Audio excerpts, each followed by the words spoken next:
kunci dari pengobatan apapun itu cuma dua, ya. Kunci dari pengobatan apapun itu cuma dua, yaitu ikhlas dan sabar. Anda mau percaya atau tidak, itu yang saya temukan. Kenapa? Ya begini-begini semua ini kan dari herbal segala macam itu dia boleh dibilang dia cuman kendaraannya saja. Alhamdulillah Anda terpilih datang ke sini. Karena apa yang saya sampaikan ini kalau Bapak Ibu atau mungkin jamaah sekalian terapkan, insya Allah Anda akan sehat. Karena saya pribadi ngerti nih masalahnya apa dan apa yang kita bisa ambil solusinya.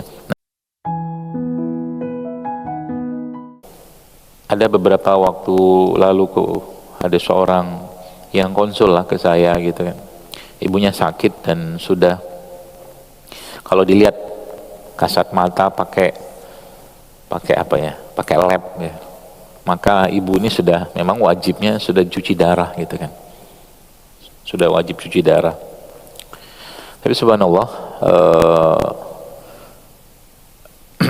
ya dia sempat tanyakan ke saya hal tersebut dan ternyata masalahnya bukan di ginjalnya atau urium kreatinin yang tinggi, tapi masalah di mana ibu ini merasa tidak dipedulikan lagi oleh anak-anaknya, dia merasa tidak dihargai lagi, dia merasa tidak diperlukan lagi. Dan itu hal sederhana mungkin bagi sebagian orang, tapi ketika anaknya kumpul ya dan menyampaikan pada sang ibu tadi bahwa dia masih sangat diperlukan, bahkan kata-kata sederhana saja bagi seorang wanita atau mungkin kakek lah ya, bahwa kakek masih diperlukan, kami masih butuh kakek untuk bersama dengan cucu-cucu gitu kan. Itu ternyata efeknya urium kreatinin ini turun ya, urium kreatinin ini turun gitu kan. Jadi hati-hati dengan sikap ya, atau hati-hati dengan perasaan. Maka dalam Islam itu kunci dari pengobatan apapun itu cuma dua, ya. Kunci dari pengobatan apapun itu cuma dua, yaitu ikhlas dan sabar. Anda mau percaya atau tidak, itu yang saya temukan. Kenapa? Ya begini-begini semua ini kan dari herbal segala macam itu dia boleh dibilang dia cuman kendaraannya saja. Artinya kalau seorang itu tidak ada keikhlasan dalam dirinya, tidak ada kesabaran dalam dirinya dalam menjalani menerima sesuatu, maka obat atau herbal apapun itu tidak akan bisa menyelesaikan. Beberapa waktu lalu saya bertemu dengan seorang ibu-ibu 16 tahun nggak punya anak ya. Saya senang dengan majelis kayak begini, nggak terlalu rame. Jadi terus memang harapannya begitu. Kalau rame-rame kadang-kadang lebih banyak berisik. Alhamdulillah Anda terpilih datang ke sini. Karena apa yang saya sampaikan ini kalau Bapak Ibu atau mungkin jamaah sekalian terapkan, insya Allah Anda akan sehat. Karena saya pribadi ngerti nih masalahnya apa dan apa yang kita bisa ambil solusinya. Nah, kembali ke cerita ibu 16 tahun gak punya anak itu subhanallah, dia ketemu dok, makasih apa, saya bilang saya sekarang hamil tuh, anak saya lagi pas lagi liburan, lagi di kamar sama bapaknya atau apalah gitu. Terus ibu minum apa? Saya kan nggak tahu, terlalu banyak yang disampaikan gitu kan. Lalu minum air kelapa, dia bilang. Hah, air kelapa? Saya bilang iya, air kelapa. Bahkan saya nggak pernah secara spesifik nyebutin air kelapa tuh untuk promil, nggak pernah. Tapi dia bilang apa? Saya minum air kelapa sebenarnya bukan buat promil dok, tapi buat jaga kesehatan supaya tubuh saya sehat. Bonusnya hamil. Itu kan ikhlas di situ sebenarnya. Udah nggak mikirin lagi apa yang diinginkan, karena Allah jauh lebih tahu kapan itu dikabulkan dan waktu yang tepat untuk itu dikabulkan gitu lah. Nah, kan sekarang kan kadang-kadang ngototnya luar biasa. Jadi kalau sekarang misalkan ada suami atau istri ngeluh misalkan gitu ya, ngeluh tentang suaminya yang begini ya, tidak sesuai harapan, atau istrinya begini segala macam, ya jawaban saya cuma satu, yang milih itu siapa? Jadi nikmatilah gitu kan. Karena ada orang, Bapak Ibu sekalian, yang hidup itu nggak pernah lepas dari masalah. Ada ya, dari mulai lahir penyakit kulit sampai mati penyakit kulit ada gitu loh. Jadi ada orang yang memang kehidupan itu memang ujian semua isinya ada, terus mau ngapain ya. Terus mau ngapain? Ya sabarlah. Kan sudah ada akhirat, itu udah tahu akhirat tuh bakal kekal abadi, semua jadi muda segala macam gitu kan. Bahkan wanita-wanita di dunia nanti di sana jauh melebihi para bidadari, kecantikannya seperti itulah. Ya, jadi hal-hal seperti itu ya lagi-lagi memang hilang di dunia sekarang ini, saya perhatikannya, terutama dunia kesehatan. Padahal sebenarnya kalau itu apa tuh namanya kita aplikasikan itu masya Allah ya, efek dalam bidang kesehatan itu akan sangat luar biasa ya. Poinnya tentang itu, termasuk juga tentang perasaan tadi ya.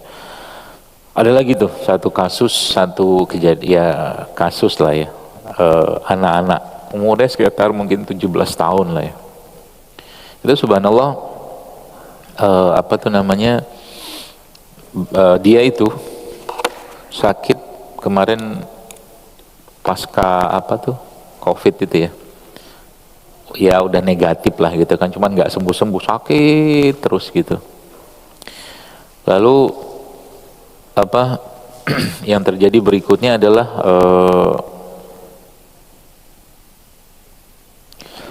nggak konsen, nggak konsen, nggak apa, pokoknya badan itu nggak pernah sehat sampai detik dia waktu itu konsul ke saya ibunya. Dan itu ternyata masalahnya sederhana. Masalah sederhana. Apa masalahnya? Masalahnya anak ini terlalu sering dibanding-bandingkan dengan adik atau kakaknya gitu loh. Sakit anaknya.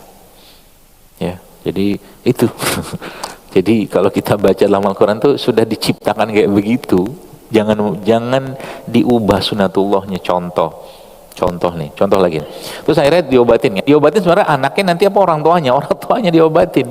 Minta maaf sama anaknya gitu kan. Anaknya pun juga ikhlas. Jangan juga terlalu berlebihan gitu loh. Ya. Jadi Masya Allah, apalagi nih, misalkan contoh lain ya, supaya kita tahu bahwa kita justru kadang sering bukan merusak ya, tapi kadang-kadang mengubah keseimbangan diri kita ya. Contoh lagi itu yang menentukan kelamin dari manusia itu kan Allah ya. Kalau ibu-ibu atau orang tua biasanya misalkan anaknya nomor 1 cewek, anak nomor 2 cewek, anak ketiga pengennya apa? Cowok loh. Iya kan? Nah, kalau anak yang ketiga ini lahirnya cewek, apa yang terjadi? Kalau orang tuanya terlalu berlebihan menganggap dan menginginkan anak yang keluar itu laki-laki, maka cewek nanti akan bersikap seperti laki-laki. Paham ya? Demikian juga sebaliknya. Apakah itu ada penelitiannya? Bukan penelitian, tapi saya melihat di lapangan ya, di apa yang saya amati dan saya lihat, dan ternyata seperti itu efek. Jadi ada anak-anak yang harapannya itu cowok tapi lahirnya cewek, atau harapannya cewek lahirnya cowok gitu loh. Itu akan apa namanya, akan berakibat atau berefek ke perilakunya dia ya. Artinya keseimbangan dalam dirinya itu akan bermasalah ya. Ya, banyak lagi ya. Kenapa sekarang misalkan nanti kapan-kapan kita bahas, kenapa sekarang banyak tumor payudara kan, berlimpah ruah sekarang wanita dengan tumor payudara, kista apa segala macam. Itu ada kaitannya dengan apa? Dengan suami ya. Saya kemarin ada lihat satu video di salah satu kabupaten ya, ada ibu-ibu yang keluar dari KUA dengan bangganya dia bercerai dengan suaminya. Nah gitulah. Udah kayak begitu zamannya. Jadi akhirnya baru rusak semua ada. Ya, semua sisi itu jadi bangga dengan bercerai. Padahal cerai itu kan dalam Islam sesuatu yang Allah paling nggak suka gitu loh. Makanya kan dalam Islam ada isabar, syukur, ikhlas gitu loh, tawakal gitu. Nggak gitu cara memperlakukan keadaannya kalau kita sudah paham ya. Nah baik, jamaah sekalian ya, sesuai dengan tema saja, itu pembukaan saja supaya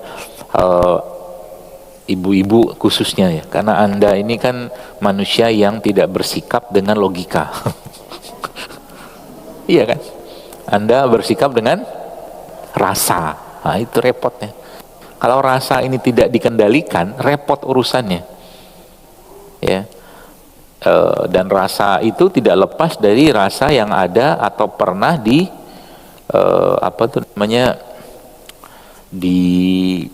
dicetak di gennya kita. Yaitu apa? Di zamannya Nabi Adam. Setelah dosa yang berkaitan dengan makanan yang terjadi pada anak manusia ketika Nabi Adam makan buah dari pohon itu, dosa berikutnya apa?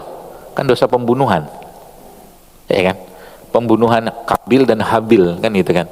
Nah pertanyaannya, pembunuhan seperti itu terjadinya akibat hal atau mungkin emosi yang berhubungan dengan apa ya? Kalau nggak hasad ya dendam, hasad dendam, ya dua itu.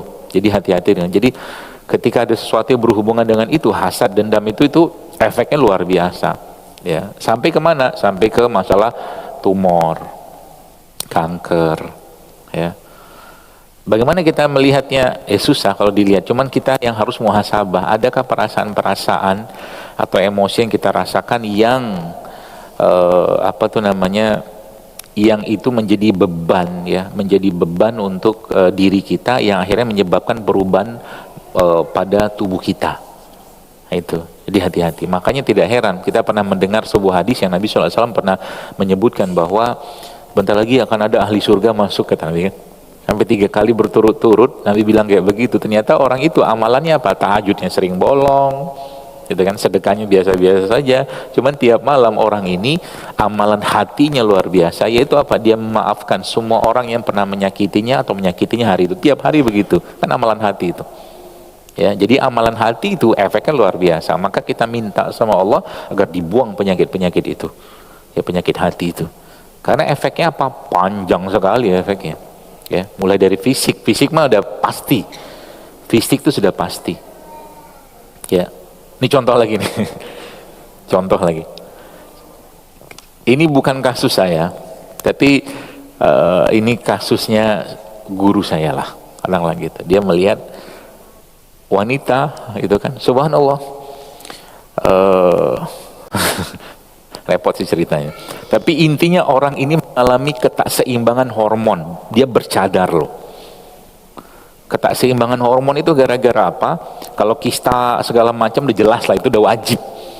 Anak ini, ibu ini waktu dia lahirnya, ibu-ibu sekalian, itu kehilangan kasih sayang dari bapaknya. Bapaknya pergi. Gitu loh. Pergi macam-macam lah gitu kan, kasusnya kayak begitu. Nah akhirnya sisi kasih sayang dari orang tua, khususnya si bapaknya itu hilang. Akhirnya apa? Ternyata yang lebih dominan dalam tubuhnya adalah hormon laki-laki. Kan kacau kayak begitu. Jadi sekarang dengan fenomena LGBT ya, LGBT di mana-mana itu ya, kalau saya menduga ini ada kontribusi orang tua dari anak atau seseorang yang melakukan itu di luar. Kita bicara lingkungan ya seperti itu. Jadi ya begitulah dahsyatnya hati itu, yang kata Nabi. Kita sering mendengar hadis tersebut bahwa dalam tubuh manusia terdapat segumpal daging, kan gitu kan. Kalau dia baik semua, dia rusak semua, ya. Maka daging itu adalah kolbatnya, di panglimanya semua. Dia memerintahkan semua anggota tubuh kita yang menjadi tentara-tentaranya. Nah, ibu-ibu sekalian, tentunya kita tahu bahwa keseimbangan itu, ya, keseimbangan di alam semesta ini itu juga berkaitan dengan keseimbangan yang hubungannya dengan makro atau mikro, ya. Jadi dalam surat Al-An'am ayat 38 Allah mengatakan bahwa tiadalah binatang-binatang yang ada di bumi dan burung-burung yang terbang dengan kedua sayapnya melainkan umat juga seperti kamu, kata Allah. Dan tidaklah kami alpakan sesuatu pun dalam Alkitab kemudian kepada Tuhanlah mereka dihimpunkan. Nah, pembahasan hari ini sebenarnya menarik, dan ini sekarang hilang dalam katakanlah peradaban atau zaman kita sekarang. Kita tahu bahwa tubuh kita ini diciptakan Allah, Bapak Ibu sekalian, one package, jadi satu paket komplit gitu lah. Jadi satu paket komplit, semua ada.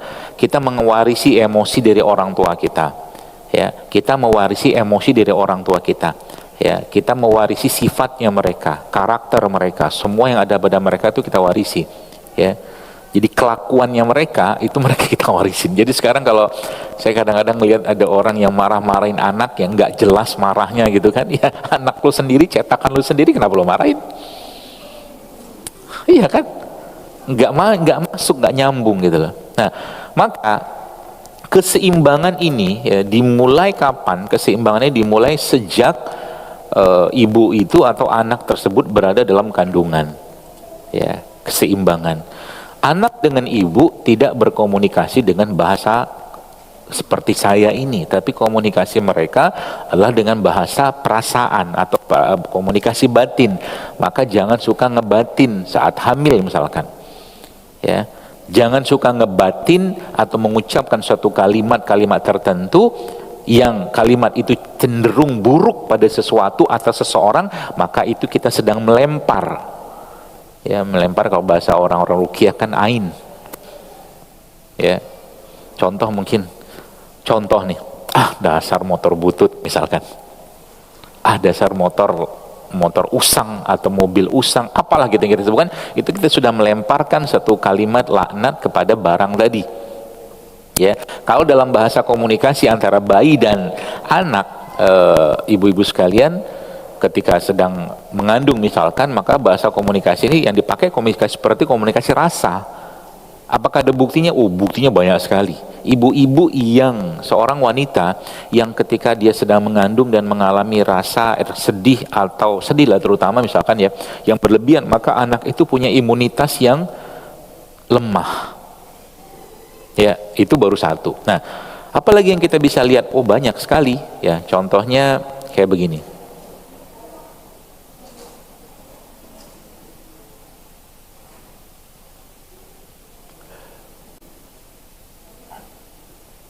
Ini contohnya. Bayi yang lahir ya, bayi yang lahir nggak kelihatan. Ya nggak apa-apa, dengerin saya aja. Bayi yang lahir dalam keadaan normal ya, dibanding bayi yang lahir dengan kondisi sesar, itu ternyata ya, ini di luar kita bicara memang ada kemutlakan lahir sesar gitu kan, dioperasi atau tidak. Ini kita bicara penelitiannya, jangan langsung baper. Kadang-kadang kan anak saya sehat-sehat aja tuh meskipun sesar kan gitu, belum apa-apa udah baper. Nah, itu ternyata penelitian menyebutkan bahwa anak-anak yang bayi normal, lahir normal itu, ibu-ibu sekalian, itu ternyata mempunyai imunitas atau bakteri yang sangat-sangat paripurna atau sempurna. Beda sama bayi yang lahir sesar. Apalagi prematur. Justru malah prematur itu ternyata punya bakteri patogen, bakteri jahatnya yang jauh lebih banyak daripada bakteri sehatnya. Gitu ya. Itu sebabnya ya, semua emosi yang kita rasakan ya, atau mungkin semua perasaan yang kita rasakan itu pada akhirnya akan mempengaruhi bakteri tadi. Nah, sampai sini pesannya, baru kita masuk ke topiknya. Bahwa ternyata Masya Allah, Tabarakallah, tubuh kita ini jamaah sekalian itu jumlah bakterinya kita, kan pembahasan kita probiotik ini, jumlah bakteri dalam tubuh kita ini jauh lebih banyak daripada jumlah sel tubuh kita. Di mana semua tempat di badan kita ini ada bakteri. Percaya nggak percaya? Saya tanya ibu-ibu edisi lama, sudah tahu lah edisi lama kan, yang usianya 50 tahun ya, yang pernah menerapkan ini. Kalau anak Anda sakit mata, Anda ngapain? Dikasih apa? Kalau anaknya sakit mata, kan lupa dia. Kalau nggak dikasih air liur ibunya, ya kan? Ingat nggak? Kalau nggak dikasih ASI. Kenapa? Karena memang di dua tempat itu, ya, di air liur kita itu dan ASI itu ada banyak sekali bakteri-bakteri baik di sana. Nah, gitu loh. Jadi artinya apa? Semakin sehat tubuh seseorang itu, semakin dominan jumlah bakteri-bakteri baiknya daripada bakteri jahatnya. Nah, nanti tinggal kita bahas hari ini itu bagaimana cara menyehatkan dan menjaga itu ya. Yang penting Anda harus tahu dulu, jangan jangan ganggu keseimbangan mereka. Kalau ganggu keseimbangan mereka, yang terjadi apa? Mood kita akan bermasalah. Mood kita akan bermasalah. Kenapa? Kok bisa bermasalah? Karena si bakteri-bakteri tadi yang kita kenal sebagai probiotik itu, ibu-ibu sekalian, itu merekalah yang punya peran besar ya dalam tubuh kita, ya dalam manusia ini, yang memproduksi hormon kebahagiaan. Jadi semakin bahagia seseorang, kalau kayak menggunakan kaidah ini, maka bahasanya adalah semakin sehat perutnya, semakin bagus bakterinya, semakin banyak bakteri sehatnya, kita harus sebagai bakteri atau probiotik itu. Apa itu probiotik? Ya bakteri yang mempunyai peran yang bermanfaat untuk kesehatan kita. Cuman beberapa kita baca secara definisi, dia dispesifikkan itu di pencernaan. Ya, makanya kalau ibu-ibu yang anaknya pernah mencret, pernah lah kan, saya pun pernah. Sekarang kan ada satu preparat atau obat yang dipakai untuk ngatasi mencret, bentuknya saset. Tahu? Nggak usah sebut lah mereknya apa. Itulah pokoknya. Itu isinya apa? Bakteri itu. Pertanyaan itu, bakterinya itu ya yang diambil di saset itu yang namanya Bifidobacterium. Itu diambil dari mana? Sebenarnya diambil dari dari fesesnya bayi yang menyusui atau disusuin, dan itu ada bakteri baik. Jadi ternyata dalam ASI-nya ibu-ibu itu banyak sekali bakteri-bakteri baik. Jadi kita sudah dibekali Allah ya, dengan ketika dia lahir normal, si bayi tadi kan ngelewatin jalan lahir dari ibunya, semua bakteri yang ada pada saluran kewanitaan itu lengket sama tubuhnya, plus lagi habis itu dikasih langsung ASI yang juga full bakteri baik yang ada pada tubuh ibu tersebut. Kan keren tuh. Jadi sudah one package sebenarnya, satu paket. Jadi nggak usah khawatir ya. Sekarang nanti ke depannya nanti saya akan berikan tips-tipsnya ya. Bagaimana cara, macam-macam kan isu sekarang kan ya, flu Singapura lah, flu Hong Kong lah, flu apa lah, orang bikin takut terus ya. Kalau kita udah ngerti konsepnya, nggak ada yang perlu kita khawatirkan lagi, karena tubuh kita ini Bapak Ibu sekalian tinggal kita aktif, jadi tekan tombol nyala dia imunnya terus gitu loh ya. Kadang-kadang bisa jadi imun itu kita dapatkan bukan cuma sekedar dari dari makanan, tapi dari perasaan ya, dari perasaan juga bisa. Nah ini saya kasih tahu contoh, coba logikanya di mana nih. Kasusnya begini, ada seorang nenek-nenek ini ibu-ibu sekalian, umurnya 70 tahun, 3 hari nggak mau makan, 3 hari nggak mau makan. Coba terus logikanya kan 3 hari nggak mau makan, harusnya kan gula darahnya turun ya kan.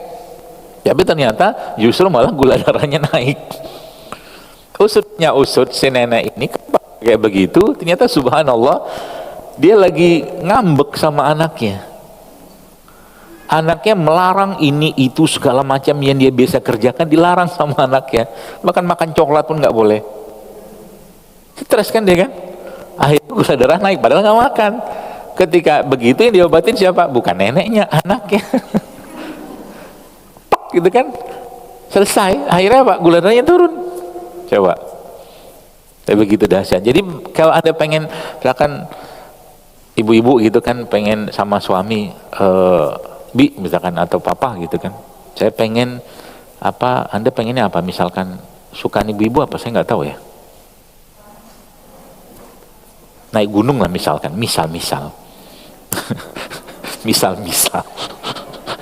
kalau belanja mah udah biasa lah, belanja gitu-gitu udah common things lah gitu ya.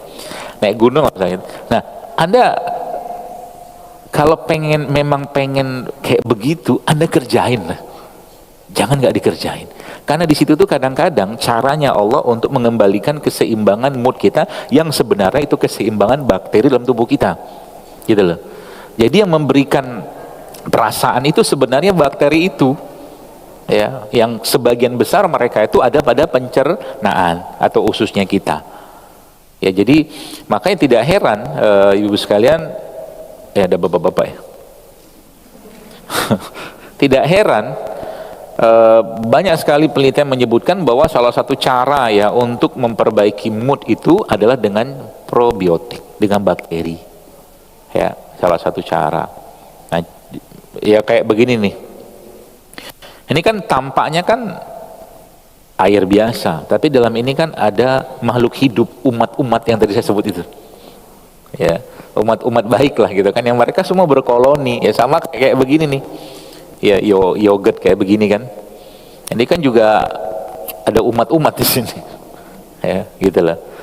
Dan seringnya kita jamaah sekalian itu justru malah ya. Jadi maksudnya kalau Anda pakai kaidah tadi ketemu dengan orang anxiety, cemasan, depresi segala macam, itu salah satu yang bisa kita pakai untuk memperbaiki moodnya mereka atau emosi mereka itu adalah dengan cara mengkonsumsi si bakteri tadi. Oh, ada tambahan lagi. Kelapa. Ya, adalah dengan cara memberikan bakteri, menambahkan bakteri. Ya, caranya gimana? Ya sederhana sebenarnya. Ya kayak ini air kayak begini gitu kan. Terus tambahkan ya cairan probiotik segini, ya sedikit aja. Udah minum, gitu doang. Ya, atau kalau enggak Anda bisa pakai nih produk kayak begini nih, cuka. Ini kan produk fermentasi juga, karena sebagian besar bakteri-bakteri itu dibuat dengan cara proses fermentasi. Cuka ini kan fermentasi nih. Ini cukanya mamanya, cuka sama ibunya. With mother. With mother itu maksudnya apa? Dia masih ada buih-buihnya gitu-gitulah. Nah, cuka yang bagus. Jadi kalau mau cari cuka yang tulisannya with mother. Ya, ini bakteri juga kan isinya kan? Ya. Nah, tapi yang perlu kita pahami Bapak Ibu sekalian, jamaah sekalian adalah bahwa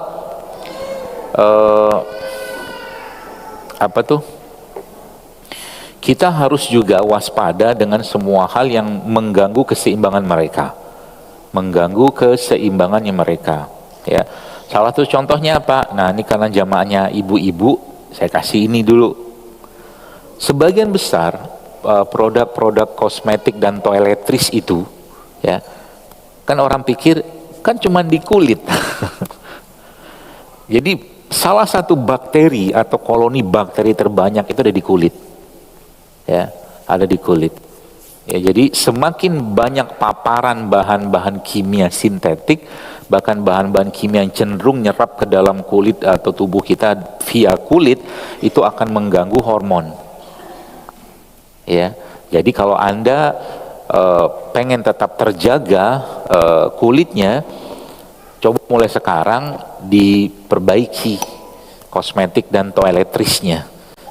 Cari kosmetik toiletries yang tidak memusuhin bakteri yang ada pada kulit Anda.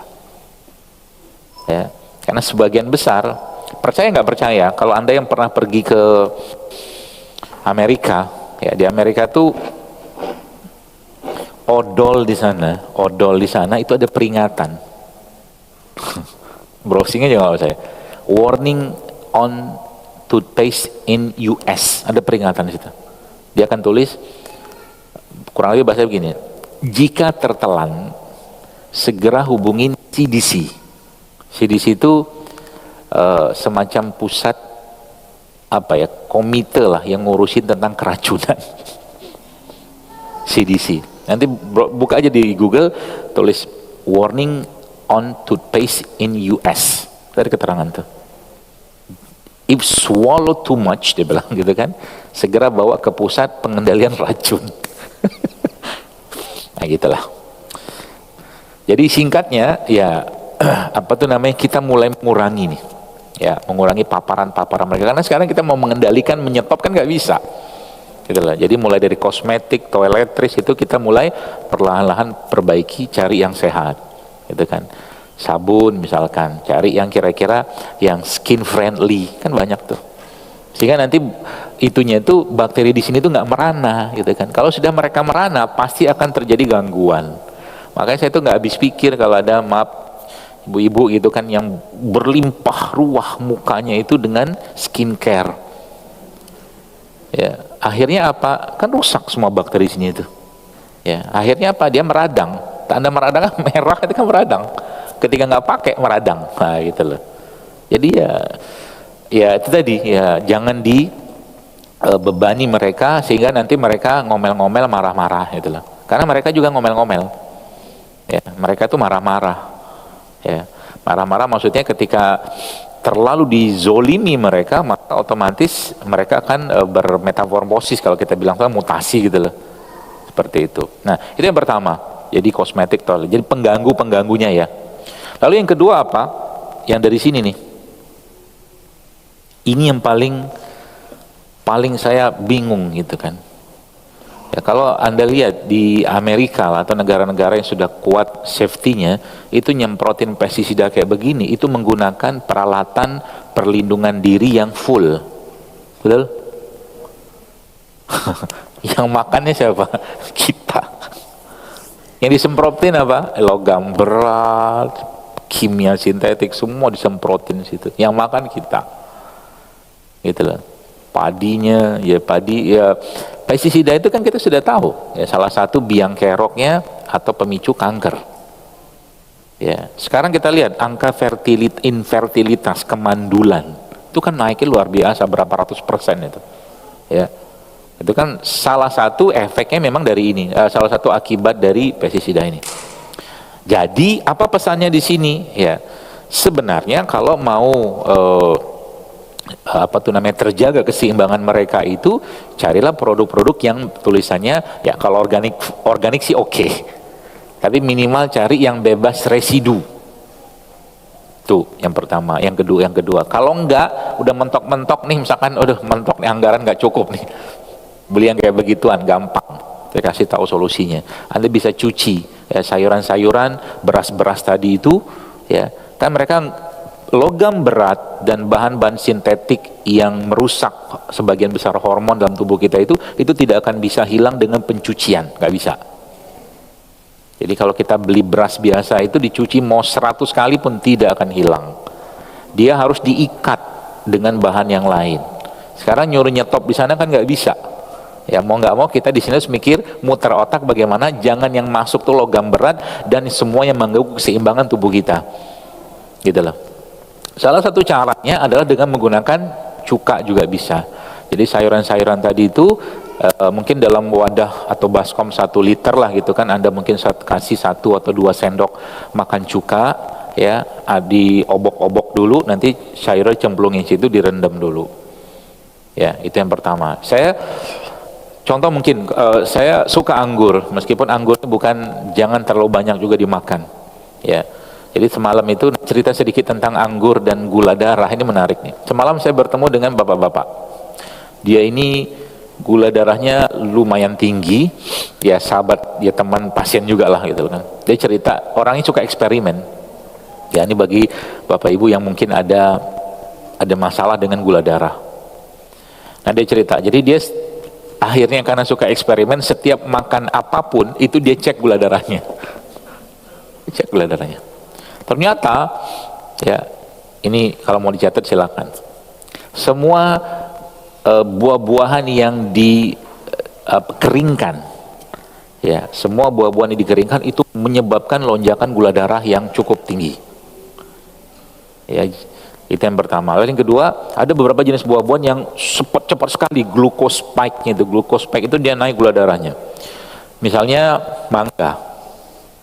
Ya hati-hati kalau makan mangga. Ya, karena mangga itu menyebabkan gula darah itu naik cepat sekali. Kemudian apa lagi? Anggur, ya anggur juga sama. Ya, kemudian apa lagi? Kismis. Ini bukan berarti ini buah-buahan tidak boleh dimakan ya, tapi batasi, gitu kan? Kismis, anggur, ya, kemudian jus. Nah hati-hati nih bagi yang Anda suka ngejus, ya. Apa hati-hatinya? Jamaah sekalian, ketika Anda memakan misalkan jeruk lah ya, jeruk 5 Anda makan beneran ya, kupas makan ya, dengan Anda makan jeruk tapi bukan dimakan tapi di jus, itu gula darahnya yang di jus naik lebih tinggi daripada yang dimakan ya. Jadi kalau Anda yang suka ngejus, cari yang kira-kira tidak menyebabkan gula darah itu melonjak. Ya, contohnya apa? Sayur. Bisa tuh. Atau paling bagus diapain? Ya dimakan, dikunyah. Ya, kenapa? Karena makanan-makanan yang masuk ke tubuh kita itu sejatinya mereka perlu diolah dengan cara dikunyah. Karena ada enzim di situ, sudah pada tahu lah. Nah, lalu yang menariknya ada beberapa buah yang tidak terlalu menyebabkan kenaikan gula darah. Ya. Sebenarnya ini sudah tahu kita, maksudnya kalau kita baca namanya indeks glikemik sudah tahu. Cuman saya nge-remind aja. Salah satunya itu adalah jambu air. Ya, jambu air. Ya. Dan yang menarik lagi itu ada satu Masya Allah, tips lah ya, yang itu ternyata menyebabkan gula darah itu enggak langsung naik, ya, dan dia stabil banget ketika dia makan apapun. Nah ini dia menarik, dia makan apapun dia campurkan dengan ini, lada hitam. Ya, maka ini lada hitam ini sekarang saya sebagian besar, misalkan saya bikin salad, bikin apa segala macam gitu kan, saya akan pasti kan pakai ini dan saya akan campurkan dengan garam. Ya, garam apa? Ya apa aja, yang penting garam sehat lah gitu kan. Nih garam sama ini the best ini. Ya, seperti itu. Nah, jadi itu salah satu cara. Jadi kita mulai mengurangi yang bikin keseimbangan si mikroba tadi. Jadi mulai dari luar itu, ya, kita mulai perbaiki ya toiletries kita, kosmetik kita, ya. Apalagi bagi Anda, saya pernah ada seseorang lah yang cerita ke saya, itu dia cerita rutin banget minum kunyit. Itu bersih banget ya. Ya kulit itu bersih banget. Model kunyit doang gitu kan. Jadi sebenarnya istilah glowing sekarang, kinclowing gitu tuh sebenarnya kaitannya kinclowing and glowing gitu kan. Itu kan kaitannya dengan apa? Dengan perut kita, pencernaan kita sebenarnya. Kalau dia bagus, dia sehat, otomatis kulit pasti sehat, pasti bagus, tenang aja.